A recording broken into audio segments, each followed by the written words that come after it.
Bienvenidos al noticiero ProPlebes. Soy Liliana Báez Aguilar. Hoy hablaremos de temas de suma importancia para la ciencia. Nos enfocaremos en la proteómica. Entre los titulares tenemos la inmunoprecipitación apoya a conocer la interacción proteínas y proteínas. Vamos a abordar su fundamento y cómo la misma ayudó para el desarrollo de la epigenética.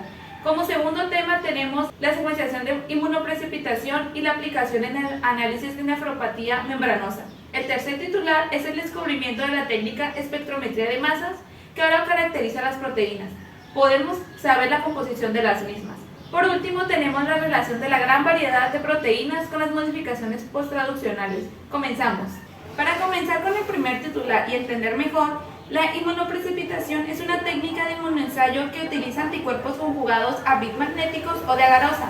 Una vez unidos a la proteína de interés, se hace un complejo anticuerpo-proteína que se precipita mediante centrifugación u otro método mecánico. Después se lava la proteína no unida y posteriormente la adición de un buffer de bajo pH provoca la disociación del complejo, lo que nos permite una purificación de la proteína diana, es decir, una proteína de interés.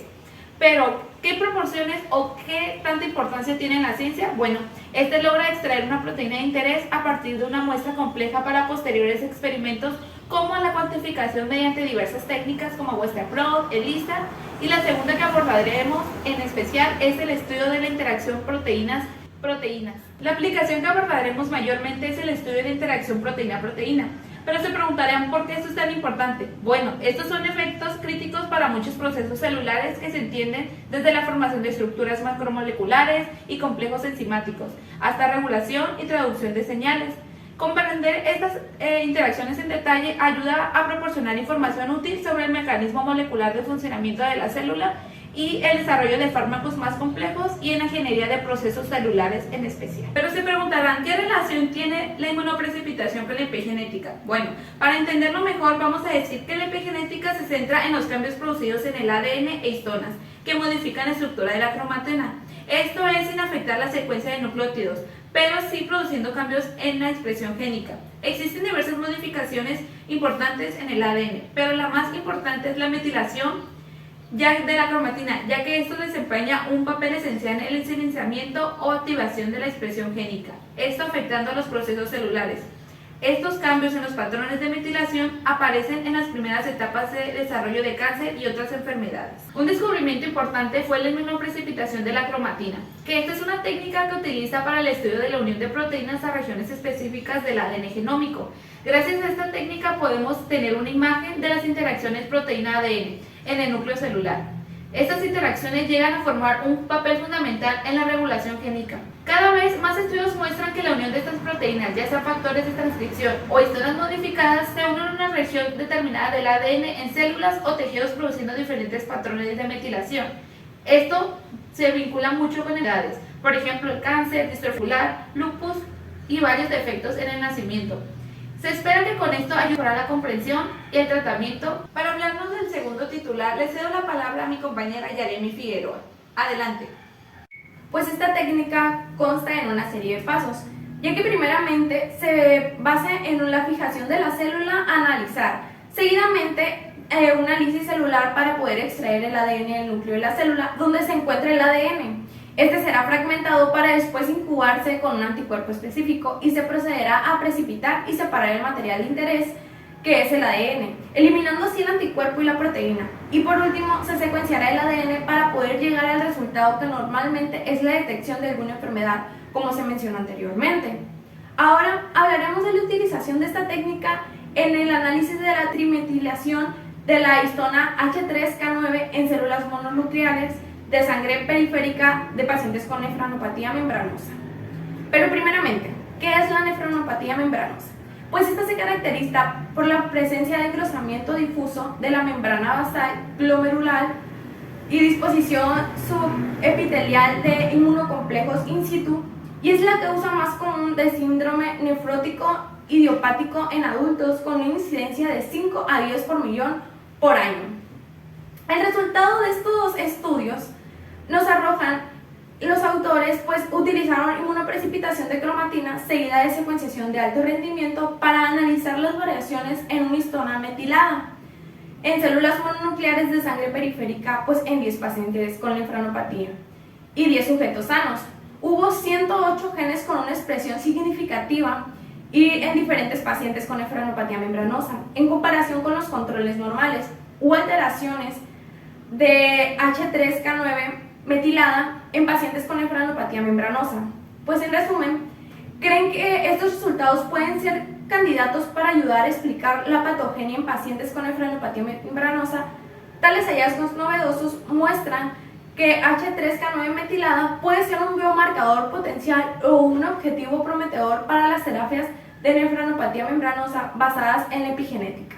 Gracias, compañera Yareli. Para seguir, y tenemos el tercer titular con Fabián Osuna. Por favor, Fabián, adelante.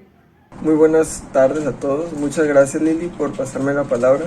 Bueno, a continuación les hablaré de la técnica de espectrometría de masas, la cual tiene un principio microanalítico. Es principalmente usada para identificación de compuestos que no conocemos, pero también para aquellos que sí conocemos, queremos saber su cantidad, vaya. Bueno, en esta técnica pues la muestra es principalmente ionizada y de modo que va a ser destruida nuestra muestra. La forma más usual para llevar a cabo esta ionización va a ser por un impacto electrónico, pero estarán preguntando en qué consiste esto. Bueno, este consiste en un bombardeo de la muestra con una corriente de electrones a una velocidad bastante grande y como consecuencia pues se pierden electrones, pero se generan estos fragmentos con diferentes iones, radicales y moléculas neutras, que es lo que nosotros buscamos.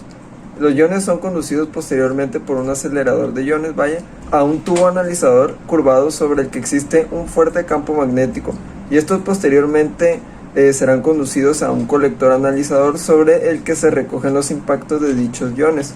Esto en función de la relación carga sobre masa de los mismos.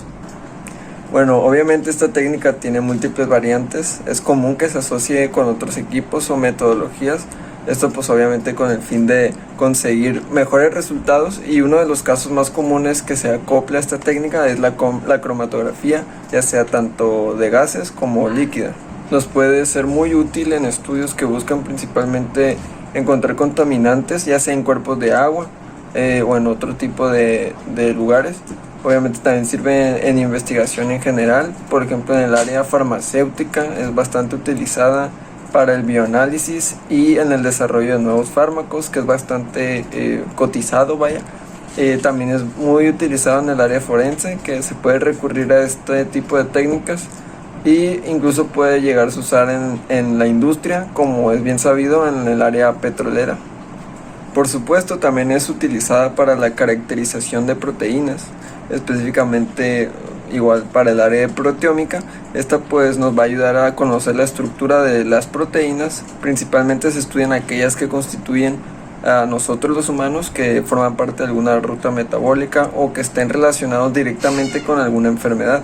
Esto pues para saber con mayor precisión qué función biológica cumplen y qué tienen dentro de nosotros, También podemos conocer su masa, así como la secuencia de aminoácidos que conforman a dichas proteínas. Entonces estos resultados en estas proteínas nos ayudan a conocer o identificar biomarcadores para el desarrollo de diagnóstico y pronóstico de enfermedades crónico-degenerativas. También nos sirve para buscar dianas terapéuticas, la determinación de mecanismos moleculares de patogénesis, la clasificación de tumores, la distribución de fármacos en tejidos y la identificación de microorganismos y estudios ecológicos y evolutivos, y sobre todo también nos puede ayudar a identificar modificaciones post-traduccionales, de las cuales les hablaremos más adelante. Gracias, compañero Fabián. Y para finalizar esta sesión tenemos el cuarto titular, que nos lo platicará la compañera Yareli Figueroa y Fabián Osuna. Adelante. Gracias, compañera Liliana. Bueno, ahora empezaremos con el tema de las modificaciones posttraduccionales. Primero que nada, las proteínas son las efectoras de gran parte de las funciones fisiológicas en el interior de las células, y su papel en el medio extracelular es fundamental. La función de las proteínas está a su vez finamente regulada a múltiples niveles que incluyen su síntesis y degradación, su localización intracelular y modificaciones posttraduccionales. La modificación posttraduccional de proteínas supone un mecanismo fundamental de regulación de su actividad biológica. Numerosos mediadores biológicos, entre los que se incluyen compuestos lipídicos y especies reactivas de oxígeno y nitrógeno, así como fármacos y toxinas, actúan modificando las proteínas. Las modificaciones posttraduccionales son importantes para determinar la función y la actividad de la proteína. De las casi 200 modificaciones distintas que se conocen, la fosforilación es una de las modificaciones más importantes y abundantes, con más del 30% de proteínas modificadas por este proceso. Tales modificaciones tienen un papel importante en la estabilidad, plegamiento y reconocimiento. Las proteínas glicosiladas pueden ser encontradas en los compartimientos intracelulares. Los principales mecanismos de modificación posttraduccional son los producidos en la etiqueta señal, en algunos residuos de aminoácidos, glucosilación, fosforilación, hidroxilación, entre otras, y la proteólisis. Bueno, ahora mi compañero Fabián les hablará acerca de la noticia sobre modificaciones posttraduccionales. Y bueno, las modificaciones posttraduccionales son un muy amplio campo de estudio en la biomedicina. Y bueno, ¿cómo no hacerlo?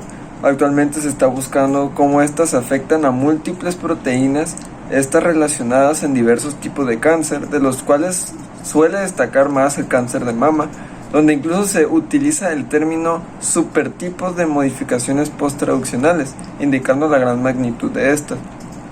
También es común su estudio en cáncer de próstata, obviamente en menor medida. Sin embargo, enfermedades neurológicas son las que son registradas en mayor número por este tipo de modificaciones. El Alzheimer es un ejemplo de ellas, y este tipo de modificaciones, pues la que más se asocia a enfermedades es la fosforilación.